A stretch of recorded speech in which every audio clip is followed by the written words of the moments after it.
स्तन या ब्रेस्ट का लूज होना एक औरत के लिए बहुत परेशानी वाली बात हो सकती है और उसके सेल्फ कॉन्फिडेंस को कम कर सकती है। ब्रेस्ट को लूज होने के बहुत से कारण हो सकते हैं, जैसे कि एजिंग, मेनोपॉज, ब्रेस्ट फीडिंग या फिर हैवी एक्सरसाइज। क्या इस प्रॉब्लम का प्रिवेंशन या ट्रीटमेंट कर सकते हैं? अगर हाँ, तो कैसे?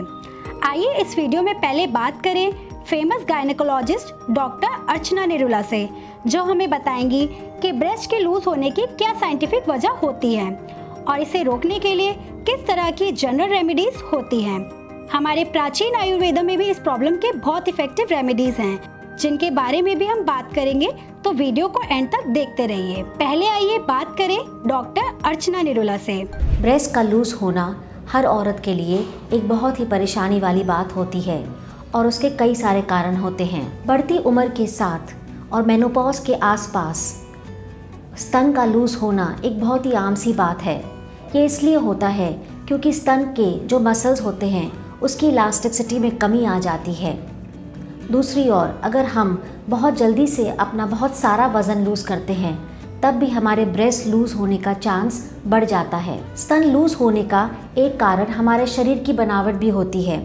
अगर हमारा शरीर भारी है और हमारे स्तन भी भारी हैं, तो काफ़ी चांस है कि हमारे ब्रेस्ट लूज़ हो जाएंगे। कई बारी तो छोटी उम्र की लड़कियों में भी ब्रेस्ट लूज़ होने के चांसेस होते हैं। ये तब होता है अगर वो बहुत एक्सरसाइज करते हैं, जैसे जिम वगैरह, और आपने अच्छी स्पोर्ट्स ब्रा नहीं पहनी, तब भी आपके ब्रेस्ट लूज़ हो सकते हैं। आमतौर पे स्तनपान के बाद कई महिलाओं का भी ब्रेस्ट लूज़ हो जाता है। ब्रेस्ट लूज़ होने का एक और कारण है और वो है बहुत लंबे समय तक ब्रा पहनना। कई महिलाएं जो होती हैं वो रात को भी ब्रा पहन के सोती हैं। ऐसे करने से हमारे जो अंदर मसल फाइबर्स होते हैं, जो लिगामेंट्स होते हैं, वो बहुत ज़्यादा खिंचते हैं और ब्रेस्ट लूज़ हो सकते हैं। हमने देखा है कि समय के साथ और उम्र के साथ थोड़ा बहुत ब्रेस्ट का लूज़ होना एक आम सी बात है, पर हम इसको रोक कैसे सकते हैं? इसको रोकने के लिए हमें दिन में कम से कम 2 या 3 लीटर पानी पीना है। कोशिश करनी है कि हर 6 से 9 महीने में हम अपनी पुरानी ब्रा को यूज़ करना बंद कर दें और नई ब्रा का इस्तेमाल करें। और हम अपने ब्रेस्ट की त्वचा को हमेशा मुलायम रखें, मॉइस्चराइज रखें एक अच्छे मॉइस्चराइज़र से।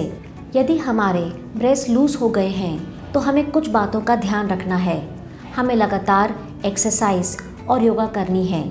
कुछ योगा के आसन होते हैं जो हमारे ब्रेस्ट को टाइट करने में मदद करेंगे, आप उनको ज़रूर करिए। साथ ही साथ हमें ध्यान देना है कि हम करेक्ट पोस्चर रखें, यानी खड़े होने का और बैठने के तरीके को सही रखें। अपनी रीढ़ की जो हड्डी है उसको बिल्कुल सीधा रखें। इसमें भी सैगिंग ब्रेस्ट यानी लूज ब्रेस्ट में मदद मिलेगी। यदि आप स्तनपान करा रही हैं और आपका ब्रेस्ट का साइज़ छोटा और लूज़ हो रहा है, तो हमें ध्यान रखना है कि हमें बच्चे को इस तरह पकड़ना है कि वो दूध जो है वो नीचे से नहीं, परंतु निप्पल का मुंह जो है, निप्पल को वो साइड से पकड़े।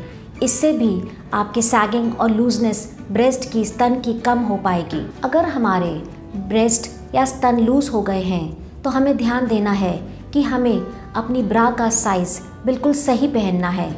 अगर हम ब्रा का साइज़ सही नहीं पहनते, तब भी हमारे ब्रेस्ट लूज और सैग करने शुरू कर देंगे। आखिर में मैं कहना चाहूँगी कि अगर आपको अपने स्तन लूज़ होने की बहुत परेशानी है, तो आप अपने कॉस्मेटोलॉजिस्ट डॉक्टर से बात कर सकती हैं। इन सब सिंपल चेंजेस से आप अपने सैगिंग ब्रेस्ट की प्रॉब्लम में इम्प्रूवमेंट देख सकती हैं। मसाज ऑयल्स जैसे मायोपचार प्रजनास बॉसम ऑयल का यूज़ भी काफ़ी इफेक्टिव होता है। आयुर्वेदा में कई जड़ी बूटियाँ बताई गई हैं जो ब्रेस्ट मसल्स को स्ट्रेंथन करके उनकी इलास्टिसिटी को बढ़ाने में बहुत इफेक्टिव हैं, जैसे कि अश्वगंधा, मेथी, शतावरी, मंजिष्ठा और आंवला। इन सभी हर्ब्स के प्योर 1:10 एक्सट्रैक्ट्स को लेकर एक्सटेंसिव टेस्टिंग के बाद एक सही मात्रा में कंबाइन करके मायोपचार प्रजनास बॉसम ऑयल बनाया गया है। प्रजनास बॉसम ऑयल के रेगुलर यूसेज से हमने अपने टेस्ट और फीडबैक में सैगिंग, स्ट्रेच मार्क्स रिडक्शन और स्किन की इलास्टिसिटी मेंटेन करने में काफ़ी अच्छे रिजल्ट्स देखे। डिस्क्रिप्शन में दिए गए लिंक पर अभी क्लिक करके मायोपचार प्रजनास बॉसम ऑयल खरीदें।